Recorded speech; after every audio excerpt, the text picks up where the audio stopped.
Good morning, everyone.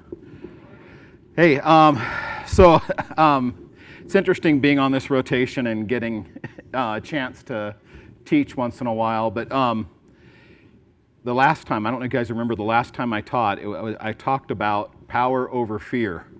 And I had mentioned that it was a recurring theme in Scripture. And coincidentally, this particular Haftarah is also about fear. So my title today is, What Are You Afraid Of?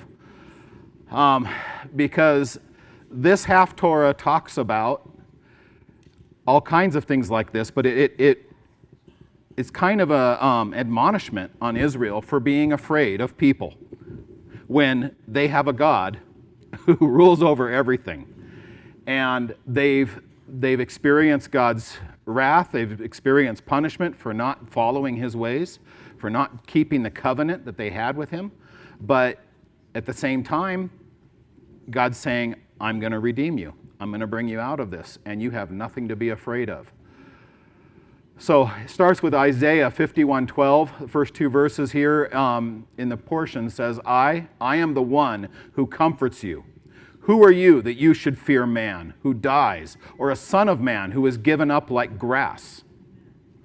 But you forgot Adonai, which is, I always say Yahweh instead of Adonai because that's usually the way it's written in the original text. But you forgot Yahweh, your maker, who stretched out the heavens and laid the foundations of the earth. Are you in constant dread all day because of the fury of the oppressor, as he has made ready to destroy? But where is the fury of the oppressor, the depressor? Have we forgotten Yahweh in the midst of our troubles, in the midst of our fears? Do we fear things that aren't worth being afraid of when we have someone who goes before us and fights? So my question to you today is, who is your God? I mean, really, how do you answer that question? Who is your God? Is he the Lord of hosts, which really means the Lord of an army, of many armies, vast uncountable numbers? Is he the creator and commander of the universe? So who are these pipsqueaks who come up against us, who threaten us? Do you really believe that what you believe is really real? Now, for those of you who remember that one, it was from the Truth Project. From a long time ago, we went through that. But that question, I think, is a really good one because it challenges us to think about what we really believe and put our money where our mouth is, right? If we really believe that what we believe is really real, then so many things in life that we worry about aren't worth worrying about. Okay? So I think this message is going to be really quick and short today, but it's to the point, and I want to leave you with that. Did you know that despair is a sin? It's funny because I've heard that as a recurring theme lately. I think Wendy heard someone teach on that at one point and mentioned it. Dennis Prager has been teaching on it and mentioning it. Various people have. It comes up in Scripture, and it's just a kind of a thing that people are kind of coming up and realizing that when you despair, then what it really means is you have forgotten who your God is. Despair is a sin because it is not believing in God. So, who and what are you afraid of? Who is your God? Are you putting your trust in him? Or is he not really your God? That's my question to you. Isaiah 51, verses 14 and 15, the next two verses, says, Soon one bowed down will be released, the one in oppression. He will not die and not go down to the pit or the grave, nor will he or his bread be lacking. For I am Yahweh your God, who stirs up the sea so that its waves roar. Yahweh, Sevaot, the Lord of hosts, is his name. So, do you ever feel like God has forgotten you? I think there are times when I felt he wasn't listening, he wasn't hearing my cries. But it left me wondering what was the barrier? And it makes me remember in Exodus, it came about over the course of those many days that the king of Egypt died, and the children of Israel groaned because of their slavery. They cried out, and their cry from slavery went up to God.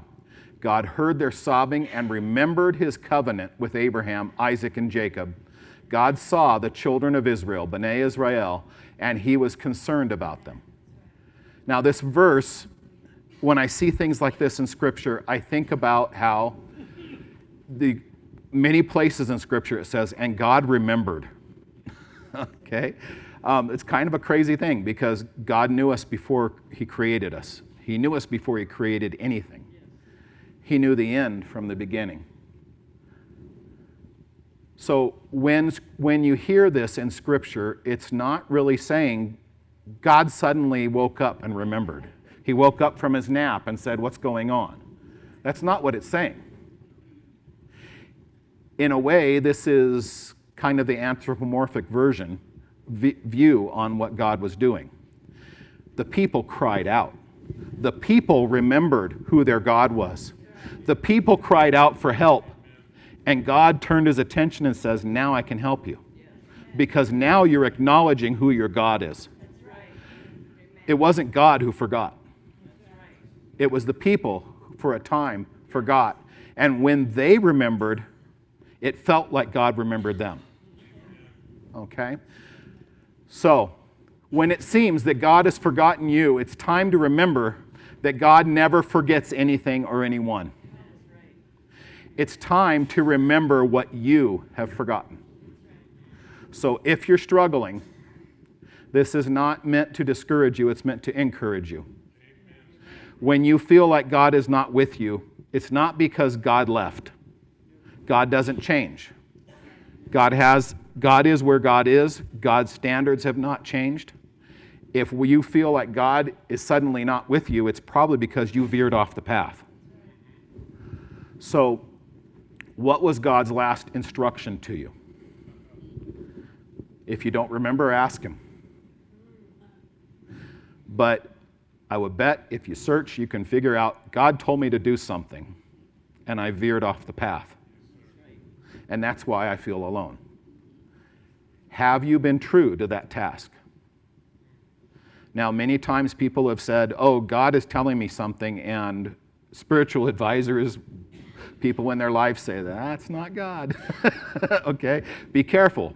But if you really believe God is telling you something, seek someone of spiritual authority in your life, someone who really is not just a friend who kind of is on the same mindset, but find someone who can really speak spiritually into your life, because when you're looking for correction in your path, when you're looking to get right back on that path and get right with God, you need someone who's not just a friend who agrees with what you say. You need someone who's going to tell you, here's where you're wrong. Come on, I'll bring you back. All right? So have you been true to that last instruction?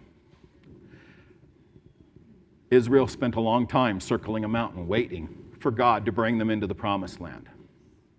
If you're wondering when God's going to fulfill his promises to you, again, go back. Have you been heeding his instruction?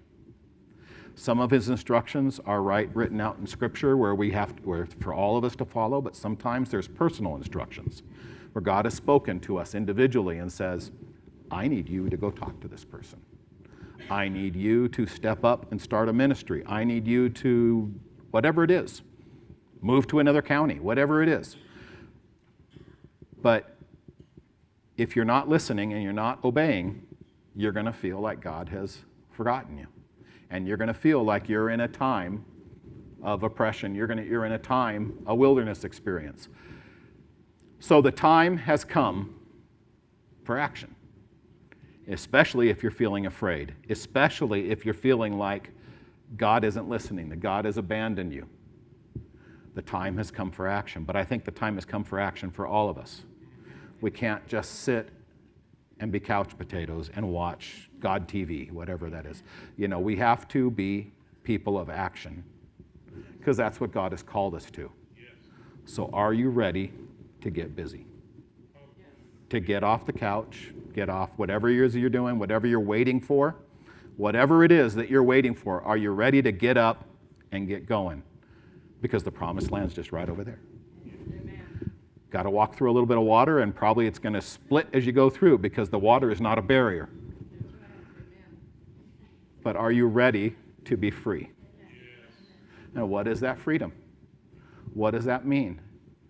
Yahweh, again, back to Isaiah 52, near the end of these are the last few verses of this portion. Yahweh has bared his holy arm. I love that phrase. I had to think about that one for a little bit. Has bared his holy arm before the eyes of all the nations. All the ends of the earth will see the salvation of our God. Amen. He's speaking to the priests here especially. Leave, get out of there. Touch no unclean thing. Go out of their midst. Purify yourselves who carry the vessels of Yahweh. Amen. All right? These are the priests that are bringing back the instruments for the temple. For you will not go out in haste, nor will you go out in flight. For Yahweh will go before you, and the God of Israel will be your rear guard. Amen. That's how it ends. So the oppressors may be all around you, but you're not going to be running. They're not going to be chasing you, because Yahweh goes before you and behind you. The pillar of cloud, the pillar of fire, it's all there, and the enemy won't know what to do. So are you ready to be free from your fears? Okay. That's weird how that came up on this one. So what are you really afraid of? I come back to that. Yeah, it looks good up there, looks weird up here. All right. I ask you again, who is your God? That's it. Thank you.